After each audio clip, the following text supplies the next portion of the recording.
கோச்சடையானில் அந்த இந்த ட்ரெஸ்ஸஸ் மாதிரிலாம் இதெல்லாம் போட்டு தானே சார்? நத்திங். இதெல்லாம் வந்து ஆக்சுவலி ஜஸ்ட்டு அந்த ஒரு பாடி சூட்டும் கொடுக்குறாங்க. ஸோ இதெல்லாம் வந்துட்டு கிரியேட்டட். இது எல்லாமே கிரியேட்டட். Everything created. ஆக்சுவலி நீங்கள் பார்த்தீங்கன்னு சொன்னால் நீங்கள் ஹோல் திங் வந்து இந்த பேஸ்கெட் பால் கோர்ட் இருக்கும் இல்லையா, அவ்வளோதான் இடம் இருக்கும். எல்லாமே டார்க் ஸ்க்ரீன், 48 கேமராஸ் இருக்கும். ஸோ கம்ப்ளீட்லி அந்த சூட் போடுவாங்க, பாடி சூட் போட்டு அது வந்து அந்த அதுக்கு ஒரு டெக்னிக் இருக்குது. ஐ திங்க் இது சௌந்தர்யா இல்லை, அது கரெக்டாக அது எக்ஸ்பிளைன் பண்ணுறேன். ஸோ அது செஞ்சுட்டு நத்திங், வேறு ஒன்றுமே இருக்காது. ஜஸ்ட்டு டார்க் இது அந்த அந்த அந்த ஃப்ளோர் இல்லை அதில் வந்து எடுக்கிறது. வேறு எல்லாமே வந்து ட்ரெஸ்ஸிலிருந்து செட் ப்ராப்பர்ட்டியிலிருந்து எல்லாமே க்ரியேஷன். உங்களுக்கு ஃபிசிக்கல் ஸ்ட்ரெயின் ஒன்றும் அவ்வளோவா இல்லை சார்? அவ்வளோ திஸ் திங் இருக்காது. பட் ஆக்சுவலி இன்னும் இந்த ஃபைட்டு டான்ஸ் அதில் க்ளோஸ் திஸ் திங் அதெல்லாம் நம்ம தானே பண்ணணும். கரெக்ட். அண்ட் ஆக்ஷன்ஸ் எல்லாம் வந்து கம்ப்ளீட்லி நம்ம தான் ஃபுல்லாக சீன் எல்லாமே இல்லை எல்லாம் பண்ணி அதெல்லாம் ஃபுல்லாக பண்ணுறது. பட் எல்லாமே ஆர்டிஸ்ட்லாம் ஃபுல்லாக திஸ் திங் போய் 48 கேமராஸ் இருக்கும், எல்லா ஆங்கிளும் அது கேப்சர் பண்ணிவிடும். ஸோ ஒருத்தர் திங் பண்ணுறது கிடையாது.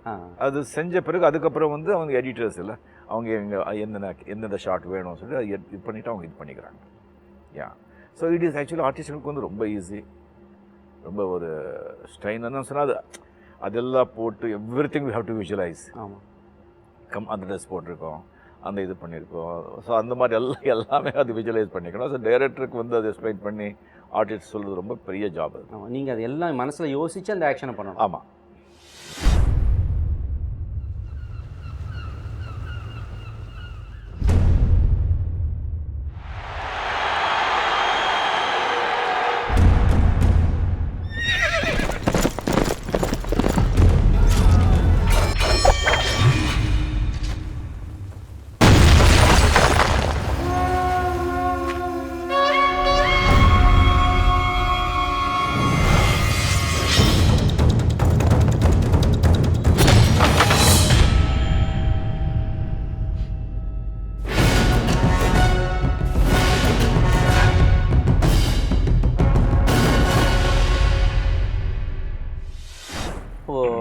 இப்போ மறுபடியும் புராண படங்களுக்கு இது மாதிரியான ஒரு ஹிஸ்டாரிக்கல் விஷயங்களுக்கு மக்களுக்கு ஆர்வம் வந்திருக்கு. டிவியில் கூட ஒரு மகாபாரதமோ ராமாயணமோ போட்டால் பெரிய அளவில் அதுக்கு ரிசப்ஷன் இருக்குது, பார்க்குறாங்க சார். மறுபடியும் மகாபாரதத்தை பெரிய அளவில், ஏன்னா இது பார்த்ததுக்கப்புறம் யாருக்காவது அந்த ஐடியா வரலாம், மகாபாரதத்தை மறுபடியும் எடுத்தான்னு சினிமாவை பெருசாக எடுத்தேன், லைஃப் சைஸ் கிங் சைஸ் பெருசாக எடுக்கலான்னு.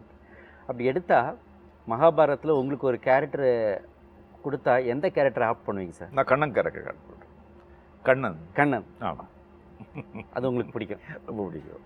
அந்த கிரியாயோகா கிருஷ்ணர். ஆமாம். எஸ். அது பட் ஆனால் சார் முதல்ல நீங்கள் வந்து நடித்தது வந்து துரியோதனன்.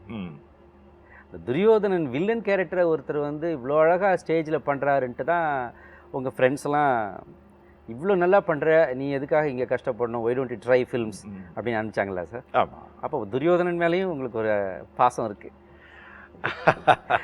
நான் கூட உங்கள்கிட்ட நம்ம சிவாஜி எப்போ இல்லை, ஆக்சுவலி அது எப்போவுமே அந்த வில்லன் அப்படின்னு சொல்லும்போது அதுக்கு ஒரு ஈர்ப்பு இருக்கும். ஆக்சுவலி நீங்கள் பார்த்தீங்கன்னு சொன்னால் எல்லாருக்குமே ஆர்டிஸ்ட்டுங்களுக்கே ஆகட்டும், இல்லை எந்த ஹீரோ என்ன திஸ்டிங்கள் பண்ணால் கூட இல்லை, அந்த வில்லன் கேரக்டர் சொன்னால் it has so many colours, cunning, crude. ஏன்னோ இப்போது ஹீரோ அண்ட் வில்லன் வந்து என்ன ஏதாவது அடையணும், ஹீரோ வந்து அது நியாயமாக ஒரு கரெக்டான வழியில் வந்து அதை அடையணும்னு சொல்லி ஆசைப்படுறான்.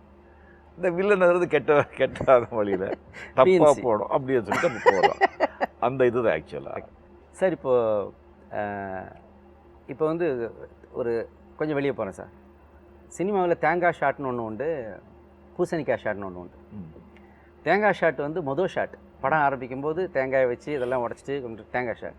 பூசணிக்காய் ஷாட்டுங்கிறது வந்து அந்த படத்தோட கடைசி நாள் அன்றைக்கி ஷூட்டிங் அன்றைக்கி ஒரு ஷாட் எடுப்பாங்க. அது முடிஞ்சோடனே பூசணிக்காய் உடச்சிருவாங்க, அதோட அந்த படப்பிடிப்பு முடிஞ்சது. அபூர்வ ராகனுடைய தேங்காய் ஷாட் எது, கோச்சடையானுடைய பூசணிக்காய் ஷாட் எது சார்? அபூர்வ ராகம் அதாவது தேங்காய் ஷாட் நான் மீன் பண்ணுறது உங்களுடைய ஃபஸ்ட் ஷாட். அது அந்த அந்த கேட் திறக்கிறது இருக்கு இல்லையா, அது படத்தில் காட்டுறது. ஃபஸ்ட்டு வந்து இது பைரவி வீடு இதானா அப்படின்னு சொல்லிட்டு கேட்குறது. அந்த கமல் வந்து மேலேருந்து கேட்குறாங்க, யார் ஜெஸ்டிங்கன்னு சொல்லும்போது பைரவி வீடு இதானே அப்படின்னு கேட்குறேன். அதுதான் வந்துட்டு என்னுடைய ஃபஸ்ட்டு தேங்காய் ஷாட் அப்படின்னு சொல்லலாம். அது முடிச்சோடனே அது ஒரே டேக்கில் ஓகே பண்ணிட்டீங்களா சார்? ஒரே டேக்கில் ஓகே ஆகிடுச்சு அது ஒரே டேக்கில் ஓகே ஆகிடுச்சு. அதுக்கப்புறம் கமல் வந்து கட்டி பிடிக்கிறாங்க இல்லையா, அது வந்து ஒரு 10-15 டேக் ஆகிடுச்சு. ஏன் சார்? கமல் வந்து பெரிய ஸ்டார் அப்போ வந்து ஆக்சுவலி எப்போவுமே ஒரு பெரிய ஸ்டார். ஸோ அவர் வந்து பிடிச்சி இதெல்லாம் இது பண்ணும்போது ஒரு மாதிரி தடமாற்றம் அது திங்கெல்லாம் வர ஆரம்பிச்சிச்சு எனக்கு. அதுக்கப்புறம் அவரே வந்துட்டு எனக்கு என்கரேஜ் பண்ணி இல்லை ஒன்று இது பண்ண வேண்டாம் அப்படின்னு சொல்லிடலாம். இல்லை கிரேட் கம்ப்ளீட்லியா சார். இப்போ இந்த கோச்சடையானுடைய பூசணிக்காய் ஷாட்டு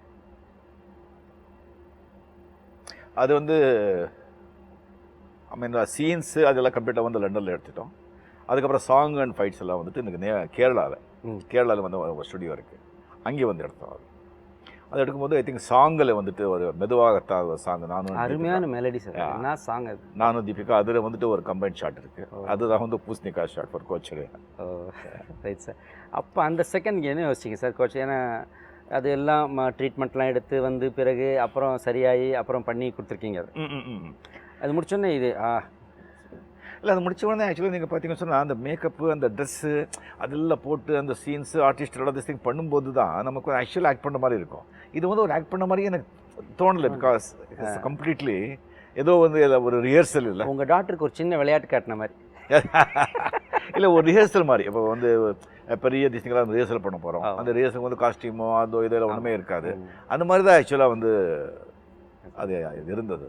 அதுக்கப்புறம் வந்துட்டு அவங்க வந்து எனக்கு அந்த ரஷஸ் எல்லாம் அவங்க வந்து அதை ரெடி பண்ணி எனக்கு பார்க்கும்போது தான் நான் வந்து அதை நாடி போயிட்டேன். நான் என்னங்க இது எப்படி இது அப்படின்னு சொல்லி இல்லை நம்ம காமிக்கிறோம் அப்படின்னு சொல்லி அப்போ தான் உள்ளே நான் போனேன். என்ன எப்படி இது என்ன பண்ணுறாங்க அப்படின்னு சொல்லி போனால் மை காட், இதுக்கு வந்து ஒரு அது சொல்ல மாட்டேன். இதுக்கு ஒரு பெரிய ஒரு அதுக்கு கோச்சடையான் வந்து உருவானதுக்கு காரணமே வந்து I can say doctor Murali and AR Rahman.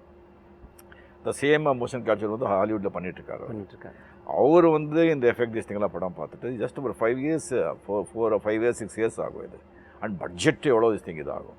அதில் வந்துட்டு நம்ம இதில் இவ்வளோ வந்து நீங்கள் பண்ணுறதுங்கிறது இல்லை, அது ஒரு பெரிய விஷயம்.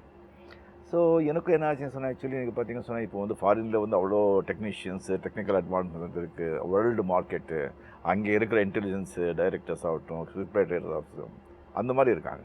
பட் இப்போ அவங்களுக்கு எல்லாம் தடுமாடுறது என்னன்னு சொன்னால் சப்ஜெக்ட் இல்லாமல் தான் அவங்க அப்படி வந்து தடுமாடுறாங்க. நம்மளை பார்த்தீங்கன்னு சொன்னால் மகாபாரதா ராமாயணாவில் வந்து இருக்கிற இல்லாத ஒரு இதே கிடையாது. ஸோ அதெல்லாம் எடுக்கிறதுக்கு வந்து இந்த டெக்னாலஜி ரொம்ப யூஸ் ஆகும். இது வந்து நல்லா அட்வான்ஸ் ஆக ஈவன் டைம் கூட கம்மியாகும், அட் த சேம் டைம் பணம் கூட கம்மியாகும். அப்படி ஆகும்போது மகாபாரதா ராமாயணம் திஸ்திங் அந்த மாதிரி எபிக்ஸ் எல்லாம் வந்துட்டு ரொம்ப நல்லா திஸ்திங்க இது வந்து ரொம்ப பெருசாக திஸ்திங் எடுக்குன்னா. இன்னொன்று என்னன்னு சொன்னாக்க இந்த பாடி கேப் அந்த ஃபேஸ் கேப் திஸ்திங்கெல்லாம் இது பண்ணியிருக்காங்க. ஸோ இல்லைக்க இம்மார்டலைஸ் பண்ண மாதிரி இப்போ நமக்கு அப்புறமும் கூட வேறு நம்ம மாதிரியே ஒரு ஆக்ட் பண்ணுறாங்களோ இல்லையா, அவங்க ஆக்ட் பண்ண வச்சுட்டு நம்ம பாடி கேப்பு ஃபேஸ் திஸ்திங் வச்சுட்டு பண்ணிடலாம். ஆக்சுவலி பார்த்தா சிவாஜி சார் எம்ஜிஆர் சார்லாம் இருக்கும்போது இது அந்த டெக்னிக் இல்லை. அப்படி இருந்து அவருடைய பாடி கேப் அந்த ஃபேஸ் திஸ்திங் பண்ணி வச்சுருந்தா மற்றவங்களை போட்டு எம்ஜிஆர் பிக்சர் அப்படியே எடுத்துருக்கலாம், சிவாஜி பிக்சர் அப்படியே எடுத்துருக்கலாம். ஸோ அவ்வளோ வந்து அட்வான்ஸ்மெண்ட் இருக்குது. பல விஷயங்களுக்கு ஆரம்பமாக டெக்னிக்கல் சைடில் ஆரம்பமாக கோச்சடையான் அந்த இதில் எனக்கு வந்து சந்தோரியா சொல்லும்போது எனக்கு ஃபஸ்ட்டு வந்து ஐ வாண்ட் டு இமார்டலைஸ் யூ, அப்போ ஏதாவது நீ டெஃபினட்டாக செய்யணும் அப்படின்னு சொல்லும்போது தான் நான் டெஃபினெட்லி இல்லை இது காட்டினேன். அட் த சேம் டைம் நான் வந்து இவ்வளோ தமிழ் நம்ம சவுத் இண்டஸ்ட்ரியோட திஸ்திங் கொடுத்துருக்கு, ஏதாவது நம்ம புதுசாக செய்யணுங்கிறதுல இல்லை. நல்ல விஷயம் சார்.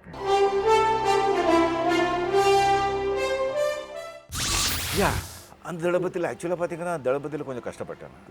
ஏன்னா மணிரத்னமுடைய ஸ்கூல் டிஃப்ரெண்ட், அது ஸ்கூல் என்டையர்லி டிஃப்ரெண்ட்.